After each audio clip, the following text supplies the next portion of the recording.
It's time for the Movin' the Chains podcast.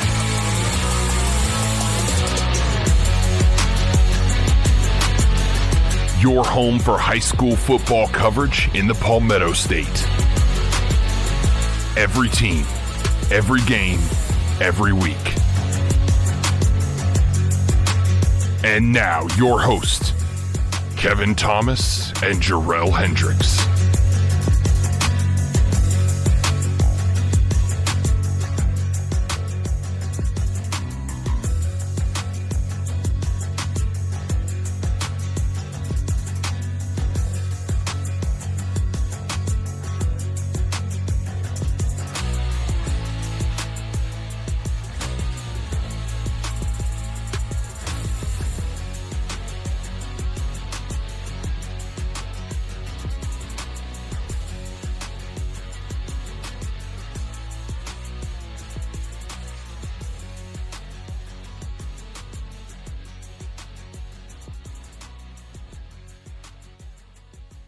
Welcome into Moving the Chains, brought to you by Founders Federal Credit Union. I'm Kevin Thomas alongside Jarrell Hendricks. We've got a great interview today, a very special guest, the head coach of the Dillon Wildcats, Kelvin Roller.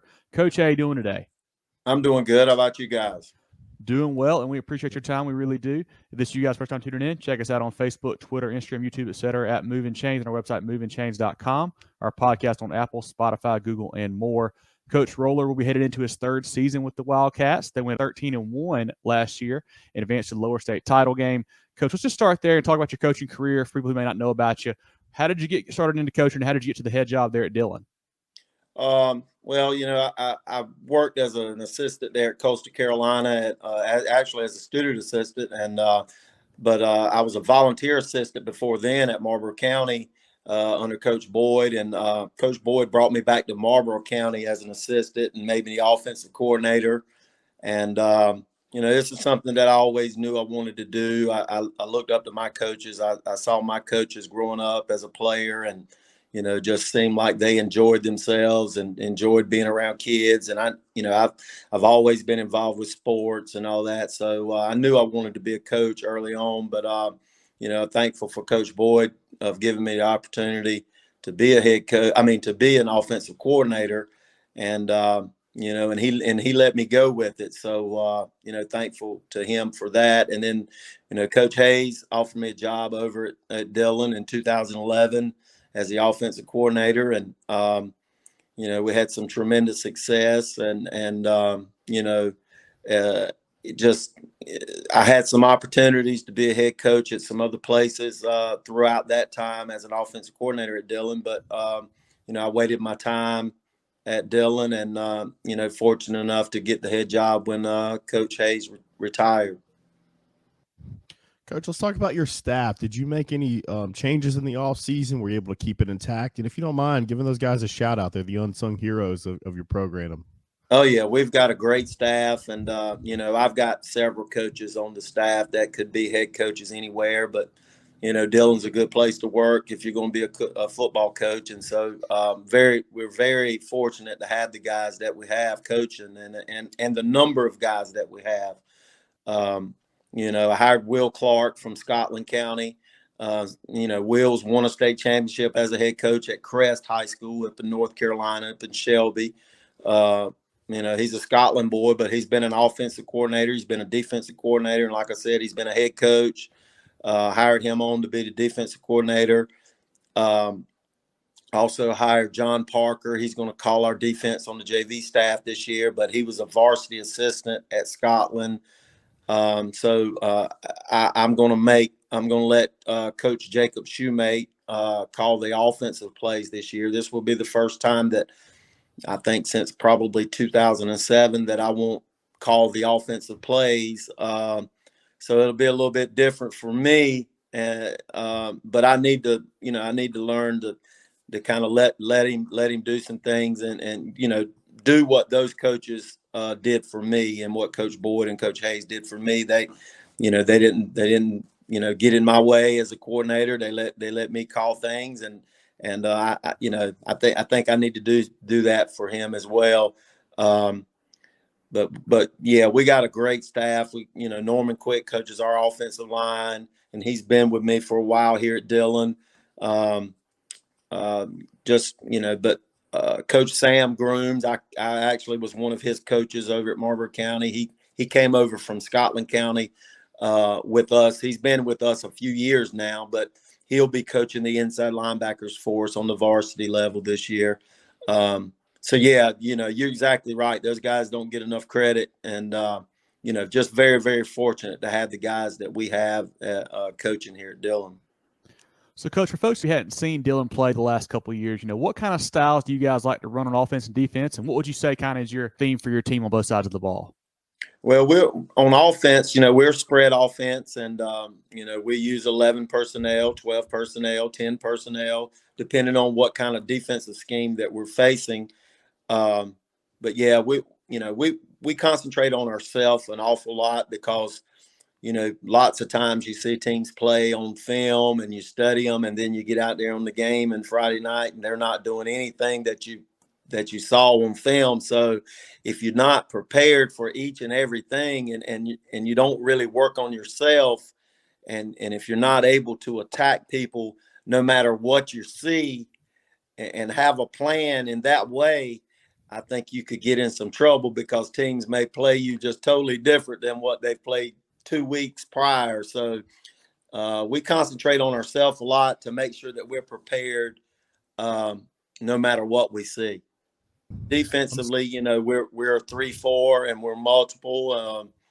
Coach Clark, he does a great job. Like I said, he's not old, but he's very experienced. And so I don't want to call him a young coach, but he's very experienced with his age. His age is young, but his coaching experience is not young. So, but yeah, he likes to bring some pressure but we'll base out of a 3-4. Coach, in developing, yourself as a head coach, who are some influences that you look at, and also offensively, you've had to pick, I'm sure, from other people to kind of design your scheme and your system? Yeah, definitely coaching under Coach Boyd, I learned an awful lot, as a young coach, but I learned an awful lot of football in my time at Coastal Carolina, being around those guys, coaching at the college level. Got a chance to learn a lot more X's and O's and scheme stuff. And I'll be honest with you, coaching with the guys that I'm coaching with right now, we've had some excellent coaches over the years, and I've learned an awful lot from the guys that I'm coaching with, and but yeah, I've had an opportunity. Coastal really gave me an opportunity to meet a lot of coaches, to learn a lot from a lot of other coaches on our staff and some of the coaches that we've worked against at the college level. And yeah, just learned a lot about dealing with people. With Coach Hayes. Coach Hayes is was very influential in just learning how to manage people, and learning how to work with others, and because this is a relationship business, whether you're working with other coaches or whether you're working with your kids and trying to get the most out of them.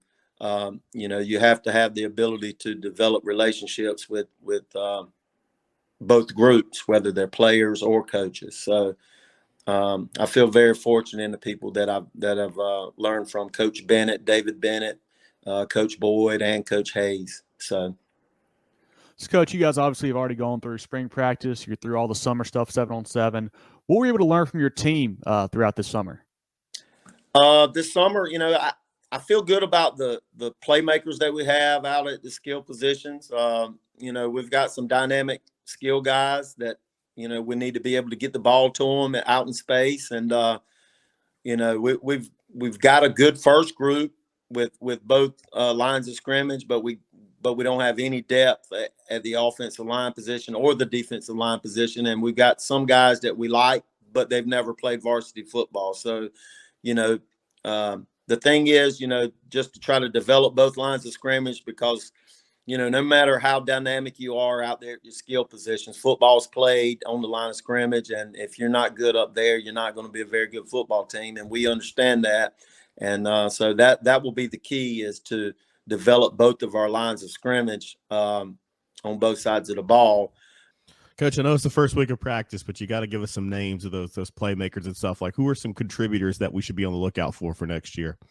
Well, Kamarion Singletary, he's been very dynamic for us, and he started for us last year. We call him Peanut, so he's Peanut. And then, you got Ramon Hamilton is working out there at receiver and safety.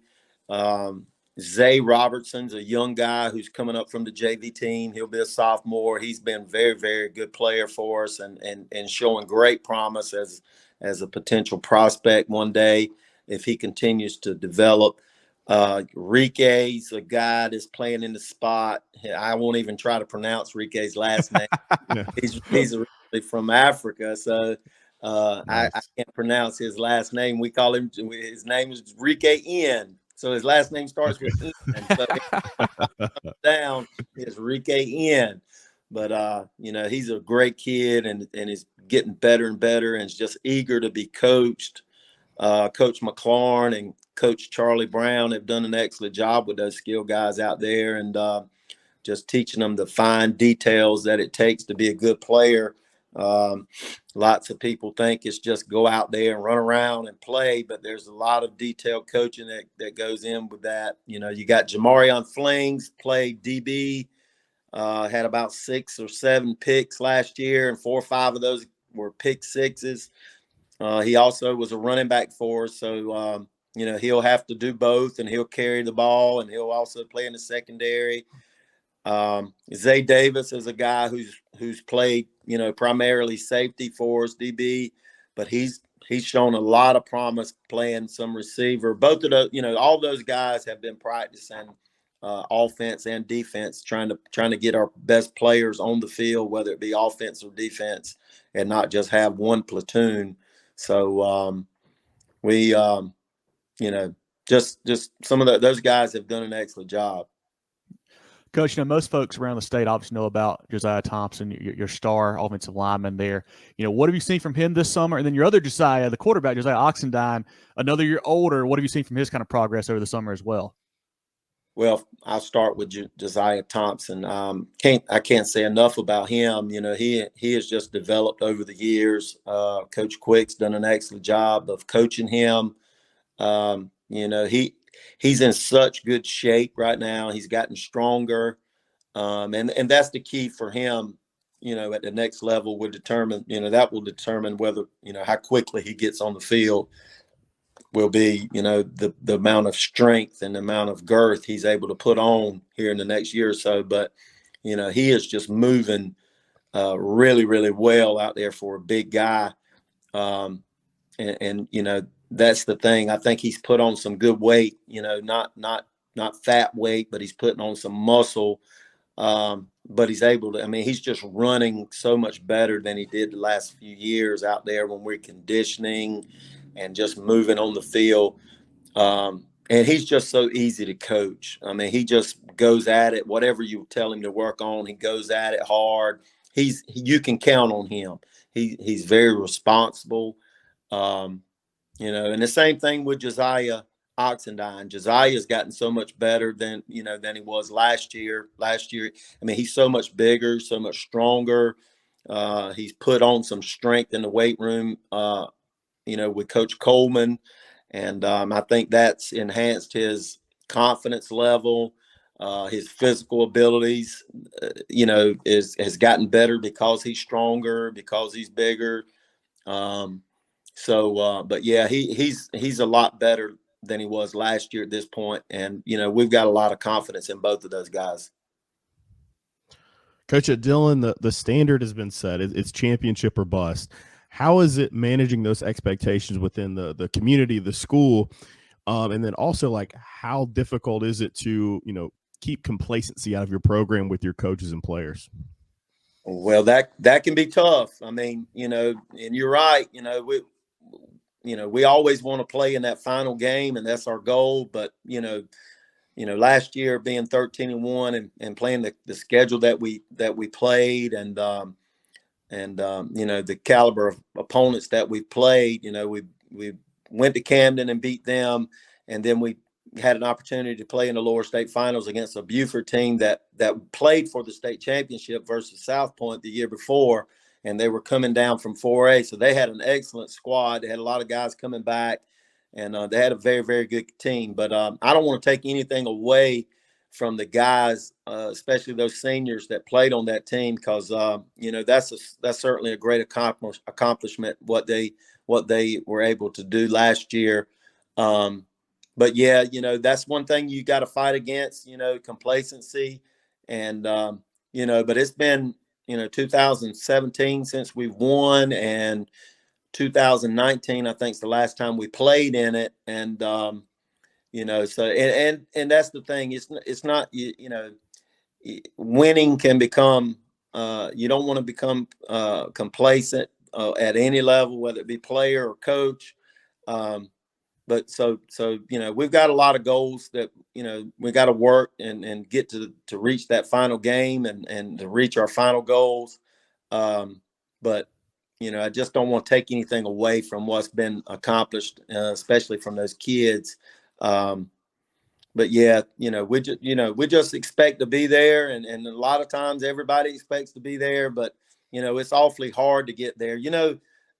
We've probably lost more state championships. I know we have. We've lost more state championships than we've won. So, it just doesn't happen all the time. And I know some people expect that, but realistically, all you can do is work as hard as you can work, and let the chips fall where they may. You got to be a real good football team, and you got to have some breaks to fall your way. And you got to be, somewhat injury free in order to do that. So we're just going to do our best and try to accomplish our goals and try to take care of our guys and not get them injured in practice. That's a big key. Yeah, I want to follow up on that, Coach. You talk about, practice things and injuries and whatnot. The lower levels at 1, 2, and 3, you have a lot of guys going both ways a lot of times. How do you kind of structure your practice, or how tough is it to manage it where they're not getting too much work on both sides, but they're still getting enough time to learn what they need to learn? And is that a tough part of your day-to-day, really? It's very tough because, you can't please everybody. Your assistant coaches, they want this guy. Your other assistant coach on the other side of the ball wants this guy. And we don't have enough players, up front this year. We've never really shared offensive linemen and defensive linemen very much. And this year we're just going to have to, it is what it is. We're just going to have to play some people on both ways up front also.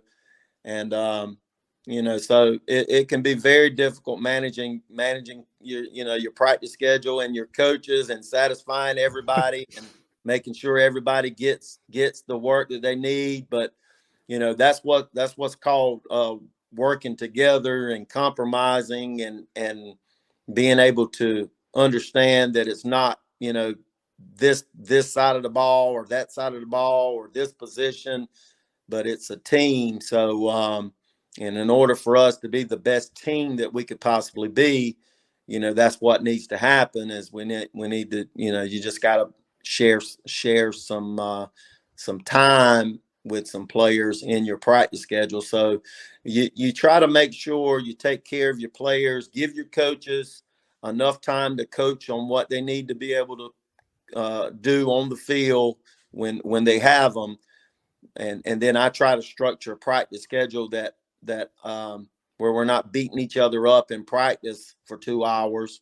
And when they are competing against one another and have to put pads on pads against one another, because you got to do that in order to be a tough, fundamental football team, you don't want it to be prolonged. So if we have a 10-minute period here where we're, pretty going at it pretty good, then maybe the next 10-minute session might be a little bit lax, or I don't want to say lax, but it might not be a physical 10-minute period. So we try to back off on them during that portion of practice. So we're not constantly going at it for a 2 hour session. Coach, we're a little over 3 weeks away from week 1, and it's funny you mentioned going at it in practice. I remember those days. You're hitting each other all the time, and you just get tired of it in fall camp. What sort of scrimmages and jamborees do you have coming up in the next couple of weeks? Well, we'll scrimmage West Florence at West Florence on the 7th, and then we're hosting a jamboree on the 11th at our place in Dillon. And I want to thank Firehouse Subs for helping sponsor us. They're one of our corporate sponsors, and Environmental Testing Systems also. So I want to thank those guys for sponsoring our jamboree. And we have Chesterfield and Laddus playing in that. We've got Lakeview and Darlington, Scotland High School and Hartsville High School, and Sherrall and Dillon. So we've got 30 state championships won by all of those schools total over the years. So our jamboree, is got some great competition. Yeah, definitely some great programs there for sure. Coach, we were talking off air a little bit about, you guys aren't playing week 0.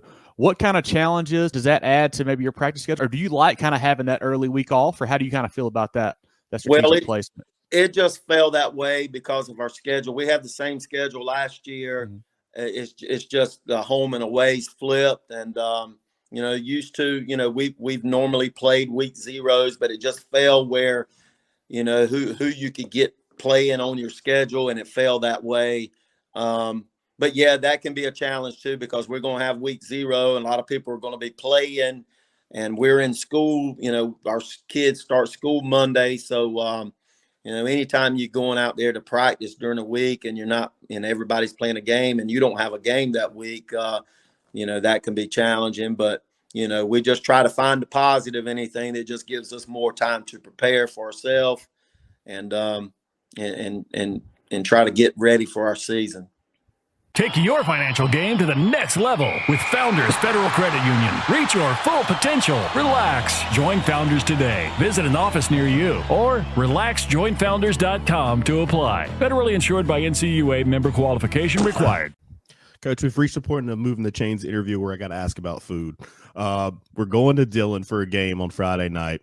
Where am I stopping in the area to get something to eat? I would. I don't know if his place is open, but I would give you one of our former players, Quadir Kidd. His place was pretty good out there south of the border. He had a ribs and wings place out there and burgers. You could get whatever you wanted. But I don't think he's got that place open now. But yeah, we used to go out there. Basically, it was really, really good food. Yeah. He does a great job. He and his family they did a great job of cooking and feeding you. But and we went out there. It wouldn't have mattered if it wasn't any good. We would have went out there to support.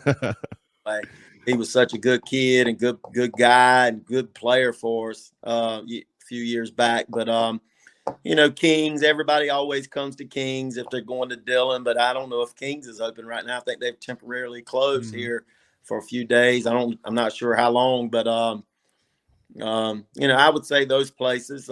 You got a mom and pop's place. They've got some pretty good burgers and pretty good sandwiches. So, awesome. Well, Coach, for a lot of people around the state who maybe haven't had a chance to go to a game on Friday night at Dillon, I mean, you guys have a great atmosphere between the white walls over there at Dillon Memorial Stadium. I mean, how can you explain what your program means to the community and what that Friday night's like over there on the field? Well, football is just extremely important here in this community, and I wouldn't want to coach football anywhere else that football's not important. So, and our kids really feed on that crowd and just very appreciative of the crowd that we have in our community and our fans for coming out, supporting these kids. The kids and the coaches go through a whole lot of, during the season, during the preseason, it's not like it used to be where I can remember way, way, way back when practice started this past Friday, it would have been the first time that a lot of coaches and players even touched the ball for the summer. You'd have put in ISO, you'd have put in an off tackle run, you would have put in toss sweep on that first day. And now if that's the first time you're touching a ball and installing plays, I mean, you're way, way behind. So, an awful lot of work goes into this. A lot of times, people don't even realize how much work and how much, the coaches' families sacrifice time and all that stuff. But, it truly has to be a football family. And so a lot of people don't really understand that. But, we're thankful for the people that support us. And so, we're just thankful for that. Before we let you go, Coach, we got one final question. What are some of the goals for the 2023 version of the Dillon Wildcats? Every year our goal obviously is to play in that last game of the season, and that's what we that's what we want. That's what we say every year, and that and the thing about it is you can't just say it, but you got to prepare that way. It's like I told the team the other day, everybody trains, everybody conditions, everybody practices, but at what standard do you do it at? And that will determine, the type of season that you have, the type of team that you have. And, we just want to make sure that our kids understand that it just doesn't happen. I know we've done it an awful lot over the years. We've played in that game a lot. But it just doesn't happen because you think it's supposed to happen or because you got that D on your helmet. I mean, there's an awful lot of work that goes into it. And you got to be willing to put that work in and that preparation. And, that will always be our goal, to play in that last game. And if it doesn't happen, doesn't mean that you're not successful, but that will always be the goal. Well, this has been great. I want everyone to go check out Coach Roller and the Wildcats program on Twitter and Facebook and social media. They do a great job posting updates from their kids and things like that. So definitely go check them out on there. Like I mentioned, follow us on Facebook, Twitter, Instagram, YouTube at Movin Change, movinchange.com. Our podcast on Apple, Spotify, Google, and more. Moving the Change, brought to you by Founders Federal Credit Union. Drill, anything else for Coach Roller before we let him go today? Coach, just want to thank you for, giving us time today. I know it's extremely busy this time of the year as you prepare for the season. So we want to thank you for highlighting your program, spending some time with us, letting us know what's going on down there in Dillon. We know you're going to be one of the best teams in the state, as you always are. You're going to be extremely successful. We look forward to following you. And for me, this is a bucket list. I got to make it between the white walls this year. So I'm sure we'll come see you at some point this season. Yeah, we'll be glad to have you. Come on. And I just want to thank you guys for what you do, for supporting high school football and just promoting it. And thank y'all. We appreciate it, Coach. Look forward to getting down to a practice or game, getting to meet you in person, and best of luck. All right. Thank you. Thank you, guys.